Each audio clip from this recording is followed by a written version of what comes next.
joined by Walter de Vet. He's head of commodities research at Standard Chartered. Very quickly, what do you expect OPEC to do? Raise production quotas officially? And that was the Standard Bank. Standard Bank. I'm so sorry. Raise production quotas anywhere between 1 and 2 million barrels a day. And what difference will that make to the price? And where do you think OPEC wants the oil price to be? And notably Saudi Arabia wants that oil price. And of course they're already overproducing. Yeah, exactly. They are. We think that the compliance rate is anywhere between 55 and 60%. So they are overproducing quite a bit. But nevertheless, if they put it on paper that they're going to produce, call it 1.5 million barrels a day more, we expect it to put some downward pressure on prices. Where does OPEC expect or want prices? It's very difficult to say. We think that they probably want it around about $90 a barrel.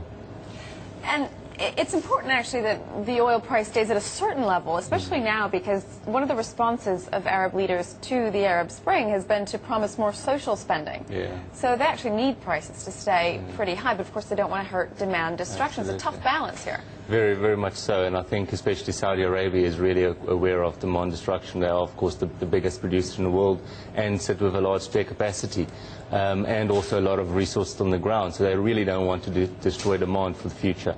But, at $90 a barrel, their cost of production is fairly low, so they do have high margins. And the role of Libya, both politically and in terms of supply, how is that influencing the OPEC meeting in Vienna?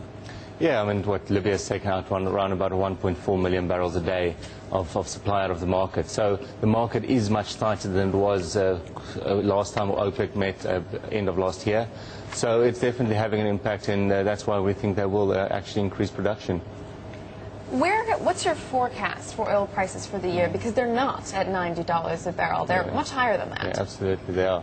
We think Brent crude will average $110 a barrel this year, rising next year, because we do expect the market to tighten up quite substantially. We're not too bullish on crude oil simply because we do see underlying demand continue to fall, or at least slow, because of economic growth that we're seeing and slowing in China, the US and Europe at this stage.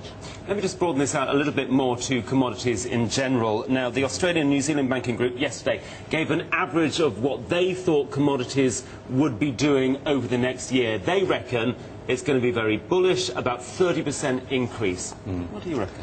It's possible. I don't think you want to make, say, commodities in general. I think you want to be very specific, because the markets do differ completely in specific. Do you talk about metals? Do you talk about wheat? Do you talk about crude oil? Because, for example, copper market is fairly tight, and yes, a 30% increase is possible. But if you go to something like aluminium, it's not the same. But their argument here is that you're going to have Chinese growth pick up in the second half of the year, and perhaps growth in other parts of the world. But right now, let's talk about right now, we have a slowing global economy. Isn't it dangerous to have oil at $110 a barrel? Yeah, it is. A higher crude oil, the slower the growth is going to be ultimately. We think that with crude above $130 a barrel, it is really detrimental for growth. And there's also two sides to the equation. If demand rises, so does supply ultimately. So you want to be careful about what you think of prices. Okay, Walter de Vet from Standard Bank. My apologies. Thank you very much indeed for coming in today. Thank you.